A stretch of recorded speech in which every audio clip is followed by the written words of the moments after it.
भाई JP Nadda, Bharatiya Janata party, जय श्री राम, जय जय श्री राम। अब मैं डॉक्टर राम कुमार जी और जिला अध्यक्ष जी से कहूंगा कि वो हमारे राष्ट्रीय अध्यक्ष जी को पगड़ी पहनाकर सम्मानित करेंगे। भारतीय जनता पार्टी, भारत माता की। हमारे राष्ट्रीय अध्यक्ष जी का सभी तालियों से स्वागत करेंगे। भारतीय जनता पार्टी।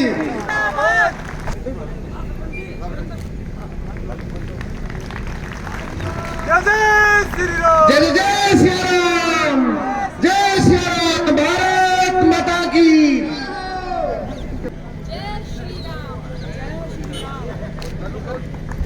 भारत माता की। वंदे वंदे।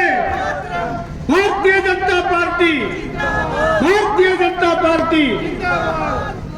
माता की। आज के इस चुनावी सभा में मेरे साथ उपस्थित यहाँ की बहुत ही लोकप्रिय प्रत्याशी, हम सबकी बहन वंदना संगवाल जी, जो बलवाना असेंबली कंस्टिट्यूंसी की प्रत्याशी हैं, हमारे राम कुमार गोयल जी जो पूर्व में एमएलए रहे, वरिष्ठ साथी, हमारे डिस्ट्रिक्ट के प्रेसिडेंट राकेश भैया, श्री शिवराज गोयल जी, Shri Ram Kumar ji district general secretary, Vishnu भगवान जी, हमारे हरदेव सिंह मेघवाल जी जिन्होंने अकाली दल छोड़ करके भारतीय जनता पार्टी को ज्वाइन किया, और अभिनंदन स्वागत। श्री धनपत जी जो स्टेट के वर्किंग कमेटी के नेता हैं, और यहाँ उपस्थित इस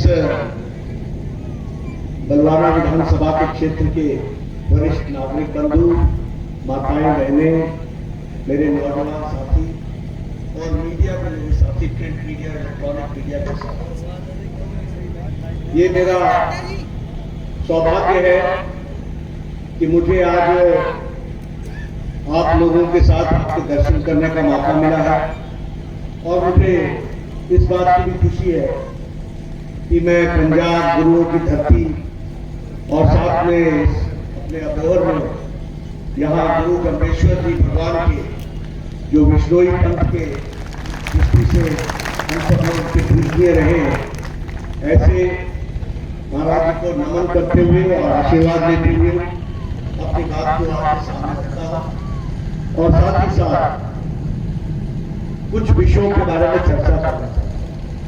सबसे पहले तो आपसे क्षमा मांगूंगा कि मैं देरी मुझे अपने कारण से नहीं हुई, लेकिन मुझे कई अन्य कारणों के कारण हमें विलंब हुआ, इसके लिए क्षमा करिएगा। मुझे बताया गया कि आप 12 बजे से बड़े बेसब्री से बैठे हैं, तो आपके इस सब्र के लिए मैं आपका धन्यवाद देता हूँ, और आपको विश्वास दिलाता हूँ कि मैं पूरी बात को आपके सामने रख करके।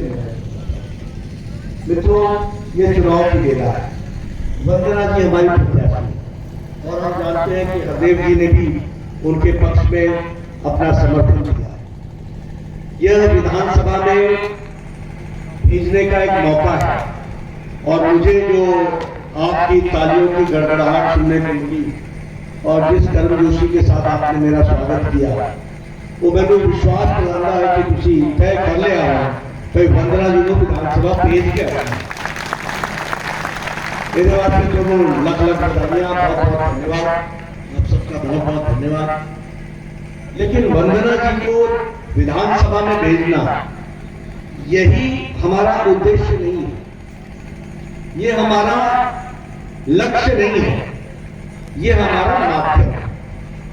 और माध्यम इसलिए है कि अगर आप चाहते हैं कि पंजाब तरक्की करे, अगर आप चाहते हैं कि पंजाब मुसीबत से निकल करके आए, अगर आप चाहते हैं कि ये 600 किलोमीटर का बॉर्डर एरिया जहां पाकिस्तान की बुरी निगाहें हैं, उस एरिया में सुरक्षित होकर के विकास के लिए हम आगे बढ़े, तो उसका एकमात्र रास्ता है, और वह रास्ता है कमल का फूल, वंदना जी को वोट देकर के विजय। और फिर मैं कहने के लिए नहीं कह रहा, इसलिए नहीं कह रहा हूं कि वंदना जी हमारी कैंडिडेट है, मैं इसलिए कह रहा हूं क्योंकि यही एक पार्टी है जो गरीब, वंचित, पीड़ित, शोषित, दलित, समाज के अंतिम पायदान पर खड़ा व्यक्ति और महिला के लिए, युवाओं के लिए कोई सोचने वाली पार्टी है तो वह अकेली भारतीय जनता पार्टी है।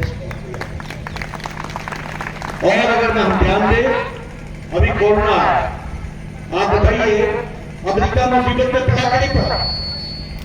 आप बताइए यूरोप के देश मुसीबत में पड़े कि नहीं पड़े?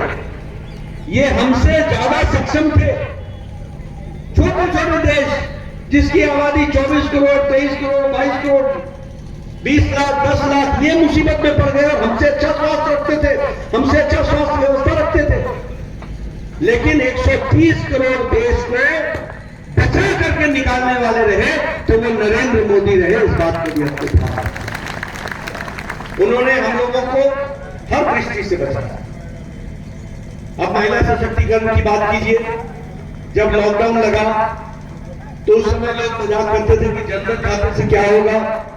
जनधन खाते से ये हुआ कि जनधन खाते के कारण लॉकडाउन की अवस्था में 20 करोड़ बहनों के खाते में 500 रुपए पहुंचा करके उनके चूल्हा के जलाने का इंतजाम किया तो नरेंद्र मोदी ने। और संख्या कितनी थी? 20 करोड़, छोटी मोटी संख्या नहीं। अगर हम बात करें प्रधानमंत्री आवास योजना की, तो प्रधानमंत्री आवास योजना में भी लगभग हमारे 1 करोड़ 46 लाख लोगों को पक्के मकान मिलेंगे। 1 करोड़ 46 लाख। और आपके यहां यह संख्या लगभग 20 लाख के आसपास है।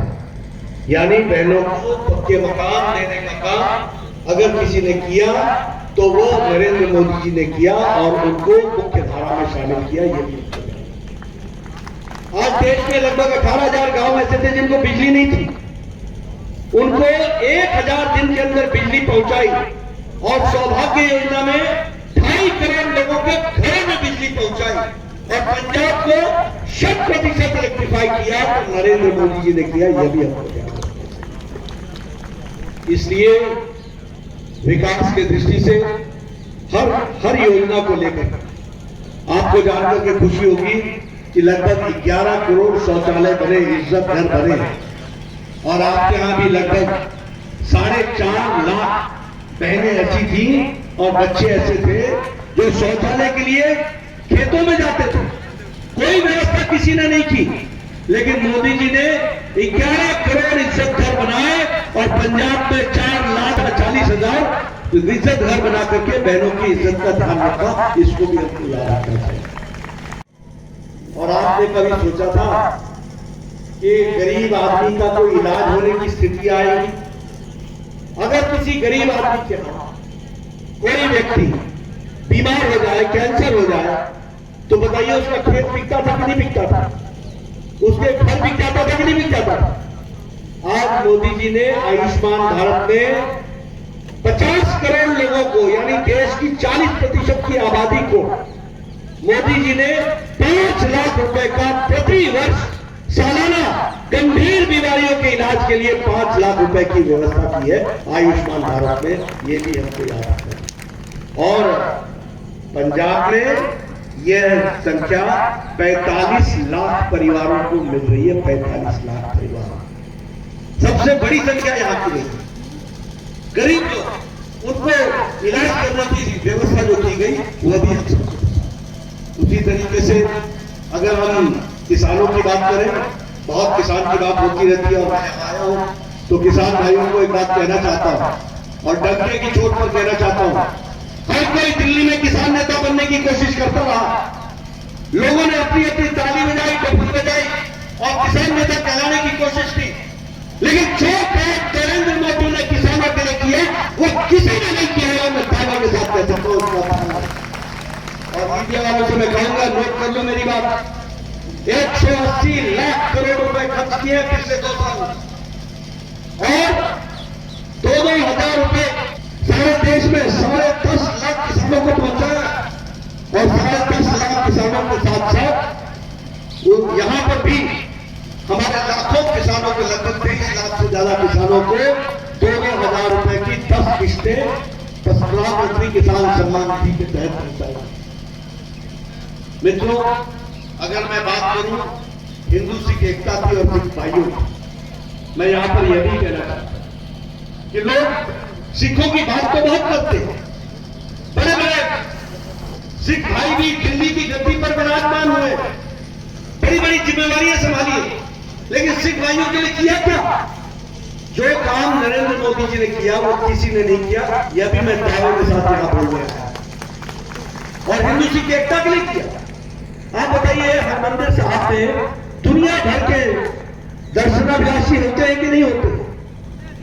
हरेक कौम से लोग आते हैं कि नहीं आते? दुनिया भर। लेकिन आपको जानकर आश्चर्य होगा कि वहां पर विदेशी मुद्रा में वहां पर चढ़क चढ़ाने की व्यवस्था नहीं थी। दुनिया भर से लोग आते हैं, अमेरिका से आते हैं, कनाडा से आते हैं, इंग्लैंड से आते हैं, मक्खर से आते हैं, तो शीश झुकाते हैं, माथा टेकते हैं, लेकिन वहां पर फॉरेन कॉन्ट्रीब्यूशन की व्यवस्था नहीं थी। और आपको इसलिए नहीं मालूम होगा क्योंकि सिख नेताओं ने यह बात कभी उठाई नहीं थी, लेकिन मोदी जी ने अपने से फॉरेन कंट्रीब्यूशन रेगुलेशन एक्ट को अप्रूवल देकर के आज विश्व भर के लोग हरमंदिर साहब में अपनी चढ़क चढ़ा सकते हैं और उसका व्यवस्था हो सकती है। इस काम को किया तो मोदी जी ने किया। आपको शायद ये भी जानकारी नहीं होगी कि लंगर पर टैक्स लगता था, डेरों पर टैक्स लगता था, गुरुद्वारों पर टैक्स लगता था। किसी ने इस आवाज को नहीं उठाया और मोदी जी ने बिना आपके कहे गए कोई भी लंगर पर अब टैक्स नहीं लगता है और भारत सरकार साल का 350 करोड़ रुपए लंगर की तरफ से अपनी तरफ से टैक्स जमा कराती है। यह परिस्थिति आ रही है। इसलिए मैं ये भी कहूंगा कि सिख भाइयों के लिए इस काम को करने का काम और किसी ने नहीं किया, नरेंद्र मोदी जी ने किया। मैं ये भी बताना चाहूंगा, 1947 में देश आजाद हुआ, 1947 में ही देश विभाजित, नानकाना साहब हमारे को जाना मुश्किल हो गया, हम वहां दर्शन नहीं कर सकते थे, वो पाकिस्तान में चला गया, किसी ने सूझ नहीं ली। मोदी जी ने पाकिस्तान से बातचीत की, रास्ता खुलवाया, करतारपुर कॉरिडोर बनाया और आज हमारे श्रद्धालु 1.5 लाख तक भी जा सकते हैं। यह परिस्थिति की है तो प्रधानमंत्री मोदी। उसी तरीके से लगभग सिख आंदोलन के बाद 314 लोगों को ब्लैक लिस्टेड किया हुआ था। 314, कोई नहीं पूछ रहा था। 316 में से 314 लोगों के ऊपर से ब्लैक लिस्ट हटाने का काम और उनको मुख्य धारा में शामिल करने का काम अगर किया है तो वह भी नरेंद्र मोदी जी के नेतृत्व में चलने वाली सरकार ने किया है। यह हमको ध्यान रखना चाहिए। इसलिए मित्रों, मैं आपसे यह निवेदन करने आया, अगर हम बात करें, मैंने आप सबके सामने करतारपुर साहिब कॉरिडोर की बात की, आज वहां बेरोक टोक के हम जा सकते हैं। उसी तरीके से प्रकाश जी का, अपने गुरु गोविंद सिंह जी का प्रकाश पर्व 350वां साल, ये सिर्फ पंजाब में नहीं मनाया, मोदी जी ने इसको सारे देश में मनाया। और गुरु पर्व के दृष्टि से, गुरु प्रकाश की दृष्टि से ये हमारे गुरु गोविंद सिंह जी के जन्मदिन को मनाने की व्यवस्था की तो आदरणीय प्रधानमंत्री जी ने की। उसी तरीके से गुरु नानक देव जी की जो गुरबानी है और जो उन्होंने शब्द कहे हैं, जो उन्होंने लोगों को सीख दी है, वह भी ज्यादा से ज्यादा लोगों तक पहुंचे। इसके लिए गुरु नानक देव यूनिवर्सिटी में इंटरफेथ स्टडीज का, इसका भी श्री गणेश कराया तो मोदी जी ने कराया, ये भी हमको याद रखना चाहिए। और आपको मालूम ही होगा 26 दिसंबर को वीर बाल दिवस मनाने का तय किया है। गुरु गोविंद सिंह जी के शहजादों की बलिदान के दिन उनको याद करते हुए, वीर शहजादों को याद करते हुए अब देश में बाल दिवस बनेगा, वीर बाल दिवस, तो वो 26 दिसंबर मनेगा और वो वीर शहजादों के पुण्यतिथि पर बनेगा। इसको भी हमको याद रखना चाहिए। इसलिए मित्रों, जिस तरीके से सिख भाइयों के लिए काम किया है वो तो हमारे सामने है ही। एक बड़ी दुखदायी घटना घटी थी 1984 में, 84 के दंगे, मानवता का के खिलाफ एक जिसको कहते हैं नरसंहार हुआ था, मानवता शर्मसार हुई थी। 30 साल बीत गए थे, किसी ने सूत्र ही नहीं। मैं ठीक बोल रहा हूं कि गलत बोल रहा हूं, बताइए। कांग्रेस के लोग क्या बोलते थे? जब बड़ा पेड़ गिरता है तो धरती हिलती है, ये कांग्रेस के लोग कहते थे। और ये कांग्रेसी दंगा करने के बाद, सिख दंगों के बाद दंग बनाते थे दिल्ली में। मोदी जी को आपने प्रधानमंत्री बनाया, उन्होंने एसआईटी बिठाई, जो दिल्ली में दंग बनाते थे उनको तिहाड़ जेल में डालने का काम किया, तो नरेंद्र मोदी जी की सरकार ने किया। ये भी आपको याद है। ये सारी बातें मैं आपके सामने इसलिए कह रहा हूं कि जो काम हमने किया है वही हम आपके सामने कह रहे हैं। अधिकतर आपके सामने नेता आएंगे, मैं बिजली दे दूंगा। अरे बिजली तो दी नहीं, बिजली मुफ्त क्या दोगे तुम? जब बिजली नहीं दी थी तो मुफ्त क्या दोगे? तुम्हारा रिकॉर्ड क्या है? क्या काम किया था तुमने? लेकिन हम जो बोल रहे हैं, जो कहा था वो किया है, जो नहीं कहा था वो भी करके दिया है। ये ताकत है तो बीजेपी के अंदर है। मित्रों, मैं आपका ज्यादा समय न लेता हुआ, बहुत देर से बैठे हैं, लेकिन मैं आपको एक निवेदन करने आया। यह चुनाव सिर्फ वंदना जी का चुनाव नहीं है।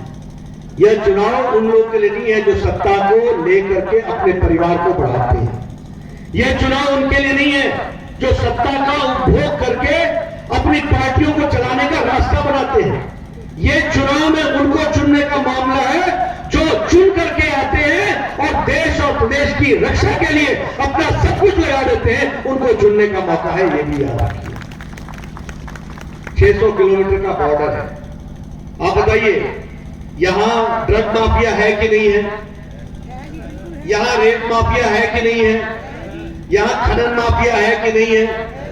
यहां टेररिस्टों को समर्थन देने वाला काम है कि नहीं है?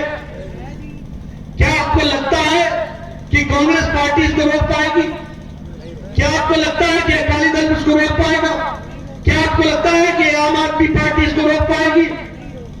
कहीं ना कहीं इनका ही साथ है। इसको हमको समझना चाहिए। इसलिए अगर आप चाहते हो कि पंजाब ड्रग मुक्त हो, अगर आप चाहते हो कि पंजाब खनन मुक्त हो, अगर आप चाहते हो कि रेत माफिया मुक्त हो पंजाब, अगर आप चाहते हो कि आतंकवादियों से मुक्त हो पंजाब, अगर आप चाहते हो देशद्रोहियों को यहां पर पनाह देने वालों से मुक्त हो पंजाब, तो रास्ता एक है और वह रास्ता है कमल का फूल, कमल का फूल, कमल का फूल। इस बात को याद रखें। मोदी जी देश को सुरक्षित रख सकते हैं, मोदी जी पंजाब को आगे बढ़ा सकते हैं। आप बताइए, पंजाब को नई ऊर्जा की आवश्यकता है कि नहीं? आप बताइए, पंजाब को के किसानों को इस मुसीबत से निकालने की आवश्यकता है कि नहीं है? आप बताइए, ये जो कर्जे में डूबा हुआ प्रदेश है, इसको आगे बढ़ाने के लिए सहयोग की जरूरत है कि नहीं है? ये कोई और नहीं कर सकता। ये कर सकते हैं तो नरेंद्र मोदी कर सकते हैं। मोदी है तो मोदी है, ये आपको।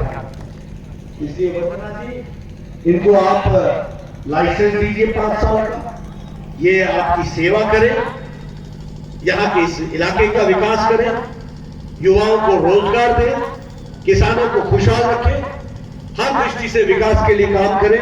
यही मेरा निवेदन है। और इस निवेदन के साथ आपको मैं कहने आया हूं कि रास्ता भारतीय जनता पार्टी के पास है। आप पूरा समर्थन दें। आपका समर्थन मिलेगा ना? आपका समर्थन मिलेगा? मित्रों, आपका समर्थन के लिए बहुत बहुत धन्यवाद। 20 तारीख को कमल के निशान पर बटन दबाकर फूल को, कमल के फूल को विजय हासिल कराएं। इन्हीं शब्दों के साथ बहुत बहुत धन्यवाद।